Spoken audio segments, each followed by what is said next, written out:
E isso é exatamente o que o anticristo vai fazer. Ele vai dizer: eu sou soberano e não você. Esse mundo é meu e não seu. Longevidade a mim, o anticristo, e não a ti. Seja bem-vindo.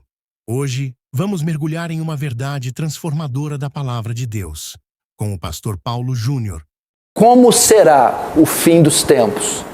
O governo do fim, a vida do anticristo e como ele fará uso do Estado. Presta atenção, o rei Nabucodonosor ordena que fosse construída uma imagem, uma estátua enorme de quase 30 metros de altura, com o fim de ser cultuada, adorada em um lugar especial na Babilônia. O que era essa imagem? De quem era essa estátua? Quem ela representava? Que o texto aqui não fica claro que tipo de figura a imagem representava, que personalidade prefigurava a imagem. Um texto que nos dá uma pista do que era essa imagem é o verso 12 do próprio capítulo 3, que diz assim: Há uns homens judeus que tu constituíste sobre os negócios da província da Babilônia, Sadraque, Mesaque e Abednego. Esses homens, ó rei, não fizeram caso de ti, e a teus deuses não servem, nem adoram a imagem de ouro que levantaste. Veja só, esse texto mostra que era o próprio Nabucodonosor, porque aqui ele faz distinção de Nabucodonosor e dos outros deuses. O chefe da guarda, fazendo essa distinção, fica claro que se tratava da imagem de Nabucodonosor. Ele manda construir uma imagem de si próprio na Babilônia. Aqui, queridos irmãos, Nabucodonosor aparece como um Deus que deve ser adorado como um Deus junto do seu império, o Império Babilônico. Esse era o objetivo de Nabucodonosor: ser adorado, ele e a poderosa Babilônia. Esse também será o desejo do anticristo. Ele vai querer ser reconhecido como Deus. Esse é o desejo dele, ser reconhecido como Deus e receber adoração como Deus recebe.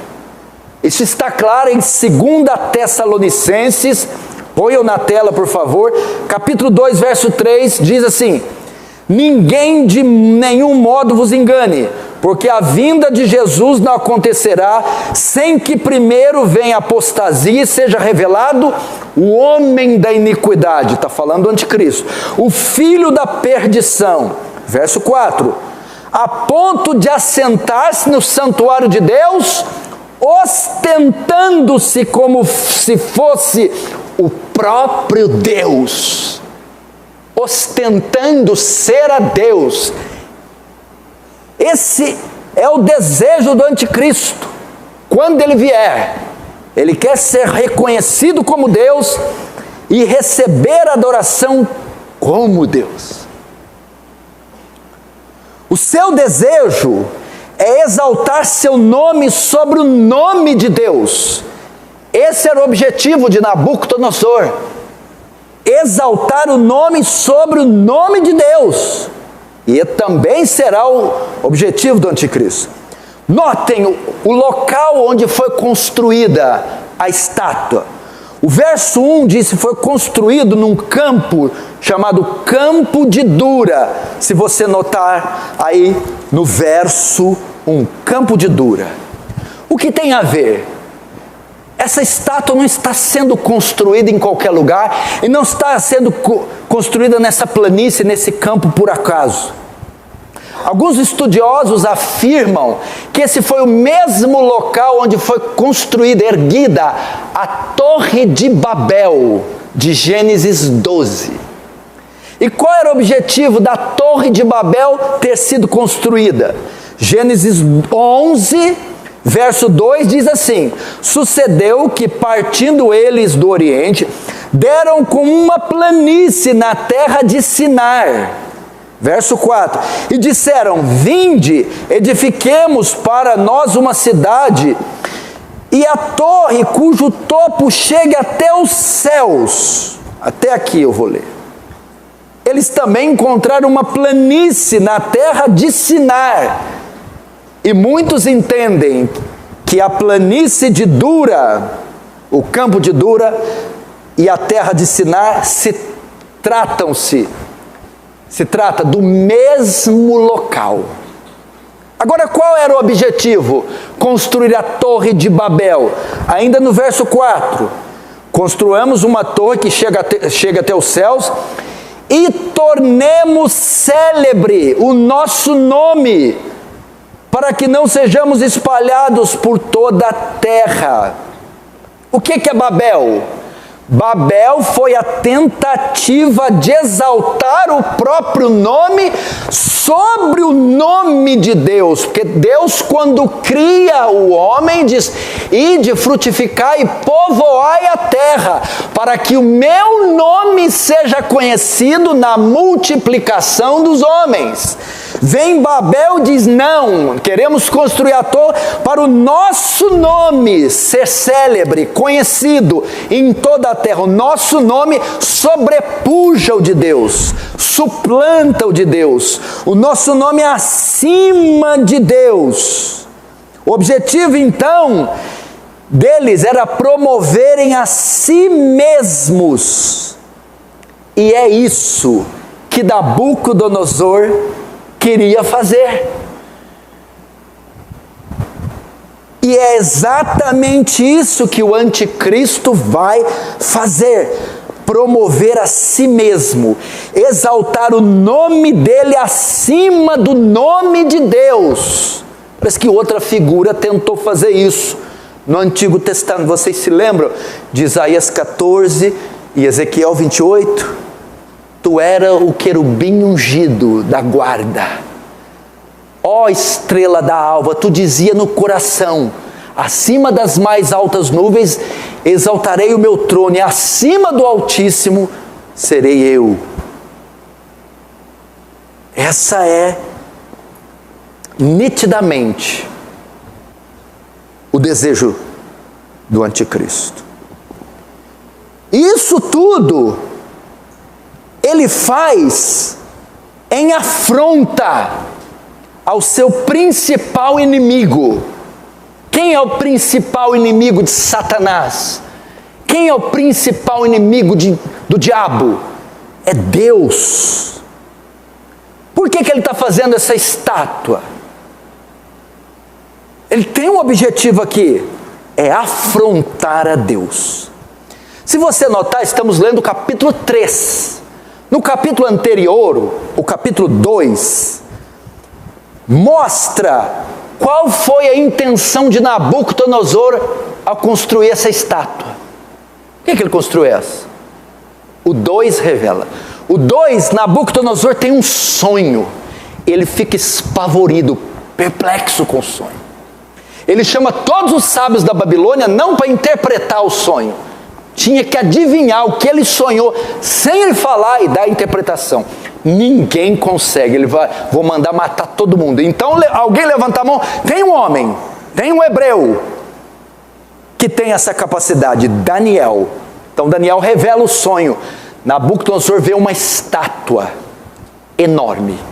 E a estátua era feita de vários materiais: ferro, bronze, partes de ferro e partes de barro, e a cabeça da estátua era de ouro. E Daniel então revela o sonho e diz que aquela estátua, cada uma das partes são reinos e impérios. E tu, ó Nabucodonosor, é a cabeça de ouro. Mas depois ele vê uma pedra que vem, uma pedra cortada, sem auxílio de mãos, e destrói a estátua. E vem um reino mais poderoso que todos, e reina sobre ele. Esse é o reino do Messias, Cristo, que derruba todos os reinos. Nabucodonosor aqui, a intenção dele construir a estátua é revelada no 2. Por quê? No sonho, a estátua só tem a cabeça de ouro, que é a Babilônia.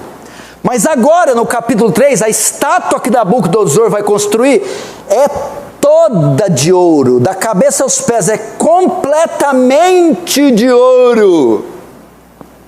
Com isso, Nabucodonosor está passando uma mensagem para o império, para as nações e para Deus.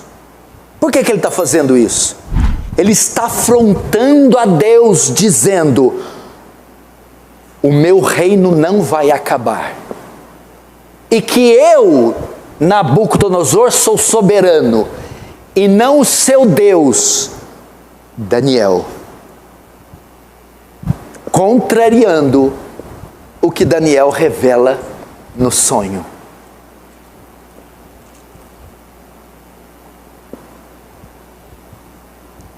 Queridos irmãos, isso é exatamente o que o anticristo vai fazer. Ele vai dizer: eu sou soberano, e não você. Esse mundo é meu, e não seu. Longevidade a mim, o anticristo, e não a ti.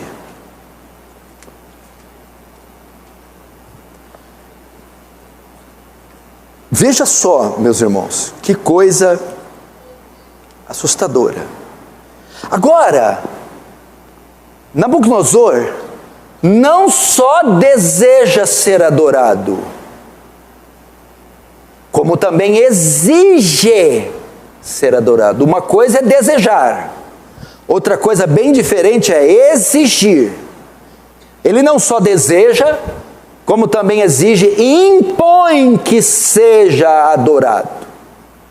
Nabucodonosor então reúne seus magistrados, seus ministros, a sua suprema corte, e determina que a adoração da estátua seja obrigatória por lei. Verso 2: então o rei Nabucodonosor mandou juntar os sátrapas, prefeitos, governadores, juízes, tesoureiros, magistrados, conselheiros e oficiais. Ok? Verso 4: nisto o arauto pregou outra voz: ordena-se a vós outros. Ordena-se. Verso 5: no momento em que ouvirdes o som da trombeta, pífaro, harpa, saltério, gaita, vos prostrareis e adorarei a imagem de ouro que o rei Nabucodonosor levantou. Verso 4 diz: o arauto apregoava, era a maneira de promulgar a lei. Um arauto passava proclamando isso, passar pregão, era o termo que usava, estabelecendo uma nova lei, exigindo a adoração da estátua. Não era só o desejo, era uma lei na Babilônia. Nabucodonosor deveria ser adorado através de adorar a imagem. Queridos, o anticristo, quando vier, não só desejará ser adorado, como também exigirá a adoração. E notem que o verso 4 se trata de uma adoração mundial. Nisto o arauto apregoava em alta voz: ordena-se a vós outros, ó povos, nações e homens de todas as línguas. Não se tratava só da Babilônia. E é isto que o anticristo vai fazer, um culto mundial a si mesmo. Ele vai ordenar a adoração de si mesmo em âmbito mundial. Apocalipse 13:1 diz, olha só, escute: Vi emergir do mar uma besta que tinha 10 chifres e 7 cabeças. E sobre os chifres 10 diademas, sobre as cabeças nomes de blasfêmias. Agora verso 8. E adorá-la-ão todos os que habitam sobre a terra, aqueles cujos nomes não foram escritos no livro da vida do Cordeiro, que foi morto desde a fundação do mundo.